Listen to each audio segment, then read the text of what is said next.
देवाधिदेव महादेव की आराधना पारिजात के फूल से करी जाती है। अब उस पुष्प को चढ़ाने का एक तरीका है, जरा ध्यान दीजिएगा।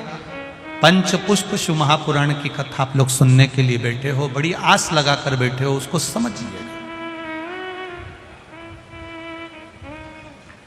पारिजात का जो फूल शिव जी को चढ़ता है, भगवान देवाधिदेव महादेव को चढ़ता है, जैसे ये शिवलिंग है, मान लो ये शंकर भगवान का शिवलिंग है, ये जलाधारी है, ये जल नीचे गिरने का स्थान। आप लोगों ने पहले कथा सुनी है ना सबने, आपको सबको मालूम होगा। राइट में गणेश जी का स्थान, लेफ्ट में कार्तिकेय का स्थान, बीच में अशोक सुंदरी की जगह। जहां पर यह शिवलिंग रखा है वो माता पार्वती जी का हस्त कमल, शिवलिंग के रूप में, शंकर भगवान के रूप में यह शिवलिंग है। ऊपर से जो एक एक बूंद जलाधारी नीचे गिरती है वो शंकर भगवान की 5 लड़कियां, जया, विषहरा, शामली बारी, दौतली और देव, ये शंकर जी की 5 बेटियां। वंश वृद्धि के लिए, कार्य सिद्धि के लिए, वैभव प्राप्ति के लिए, या अपने हृदय की सुख समृद्धि के लिए, संतान प्राप्ति के लिए पारिजात हार श्रृंगार के फूल की शिव जी को आराधना होती है। हार श्रृंगार का जो पुष्प होता है, अशोक सुंदरी वाली जगह पर हम पारिजात के पुष्प को समर्पित करते हैं। उसकी डंडी का जो मुख है वो शिवलिंग की ओर होता है जब अपन अशोक सुंदरी पर चढ़ाते हैं, और फूल का मुख इधर होता है। वापिस उसी पारिजात के पुष्प को उठाकर हम माता पार्वती जी के हस्त कमल पर, जो गोल हस्त कमल है, वहां समर्पित करते हैं। उस जगह पर माता पार्वती जी की ओर से जो पुष्प समर्पित किया जाता है, उसकी डंडी पारिजात की हमारी ओर होती है, पुष्प का मुख महादेव की ओर होता है।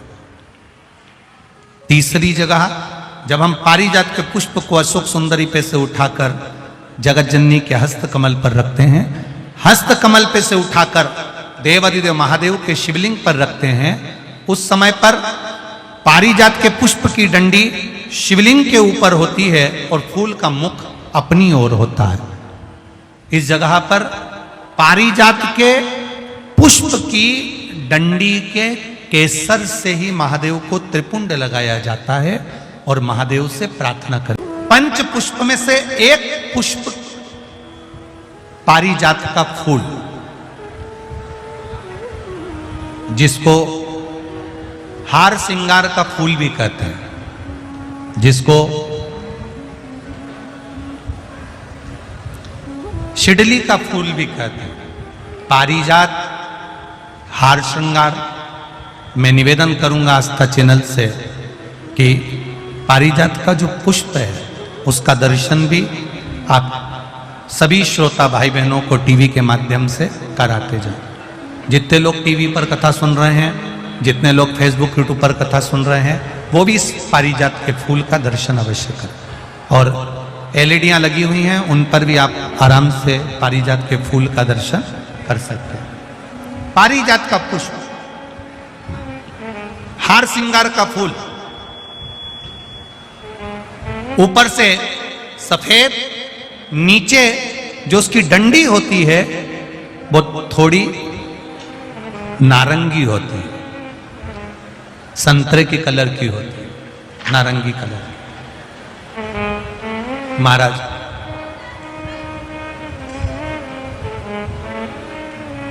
रात्रि में खिलने वाला ये फूल, रात्रि में जो फूल खिलता है ये पारिजात का, और हार श्रृंगार का जो ये पुष्प है, जिसको हार श्रृंगार भी कहते हैं, पारिजात भी कहते हैं, और कहीं कहीं इसको शिडली का पुष्प भी कहते हैं।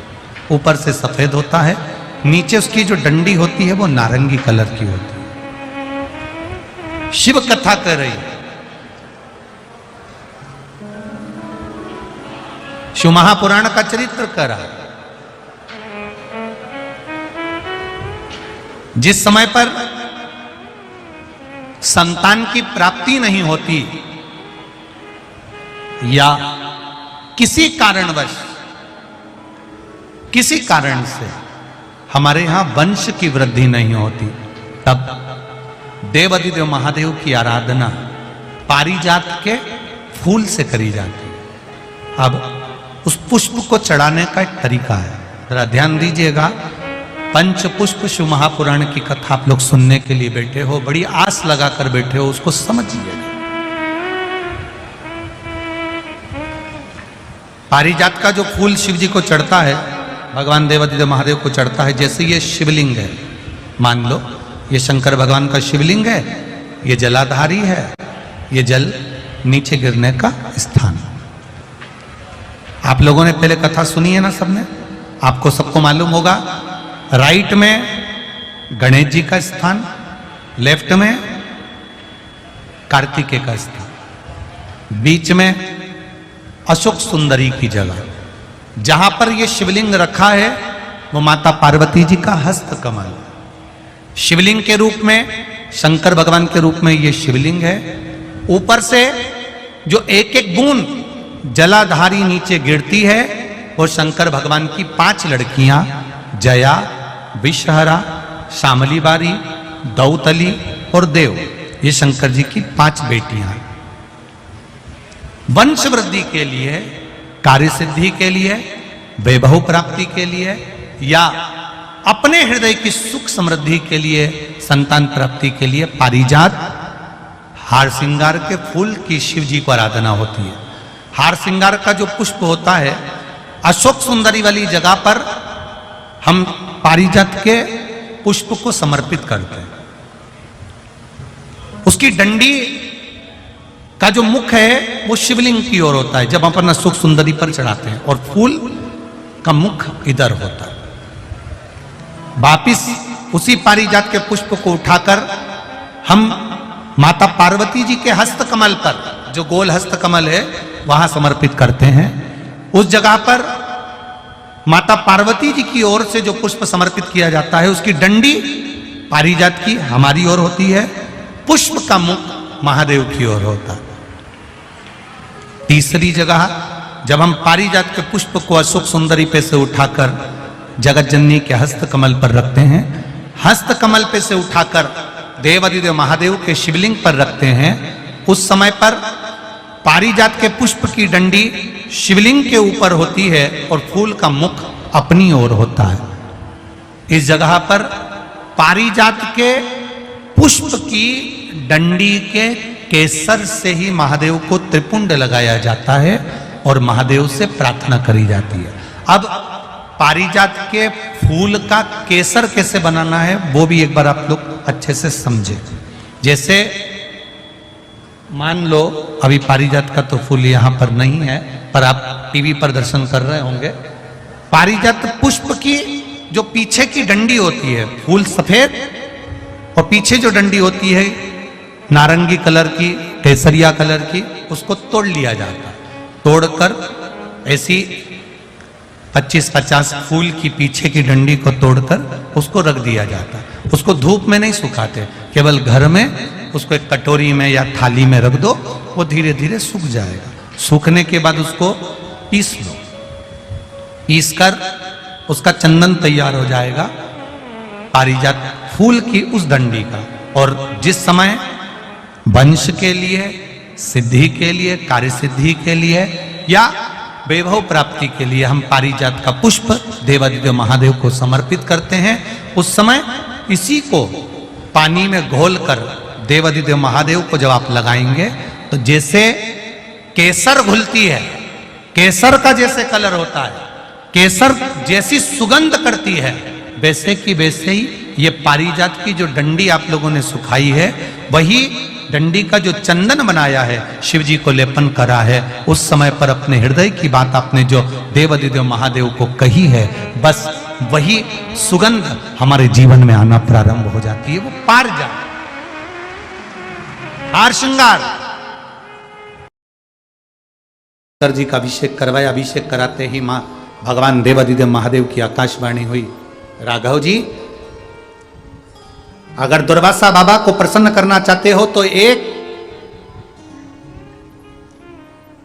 बाण पर पत्र लिखकर इंद्र के पास छोड़ दो और इंद्र से कहो कि 2 वृक्ष पृथ्वी पर लेकर आए, एक कल्प वृक्ष और दूसरा पारिजात का वृक्ष।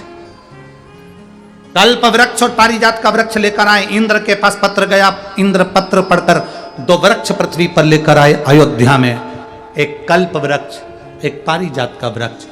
भगवान ने कहा, राम जी हाथ जोड़कर कहते हैं कि ये पारिजात के वृक्ष का फूल दुर्वासा बाबा के पास भेजा जाए, इसका दर्शन आज तक अवधवासियों ने नहीं करा था। एक पारिजात का फूल ऐसा होता है, अगर शिवजी पर चढ़ाया जाता है और सोमवार की अष्टमी या प्रदोष या शिवरात्रि पर अगर समर्पित, अवधवासियों ने नहीं करा था। एक पारिजात का फूल ऐसा होता है, अगर शिवजी पर चढ़ाया जाता है और सोमवार की अष्टमी या प्रदोष या शिवरात्रि पर अगर समर्पित किया जाता है तो उससे हमारे को बल प्राप्त होता है। जैसे बच्चे हार जाते हैं, अब मेरी नौकरी नहीं लग रही, अब मैं पास नहीं हो रहा, मेरा सीए क्लियर नहीं हो रहा, मेरा इंजीनियर क्लियर नहीं हो रहा, मेरी डॉक्टरी क्लियर नहीं हो रही, मेरे मेडिकल नहीं हो रहा, हारते हैं, उनको वो बल देता। पारिजात का फूल शिव को चढ़ाने वो बल प्रदान कर।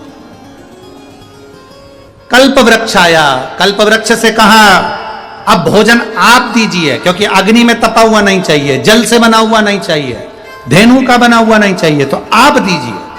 और भगवान कल्प वृक्ष ने वो भोजन अन्न प्रदान करना प्रारंभ करा। दुर्वासा बाबा प्रसन्न हो गए, शिव प्रसन्न है। मेरे अड़भंग शिव को रिझाने के लिए कोई विशेष वस्तुओं की चाह नहीं होती। मेरे भगवान भोलेनाथ को रिझाने के लिए बहुत सारे धन वैभव सत्ता की जरूरत नहीं होती। मेरे भोले बाबा को रिझाने के लिए सारी समस्या का हल, एक लोटा जल शिव को चढ़ाया, वो प्रसन्नता का विषय हो।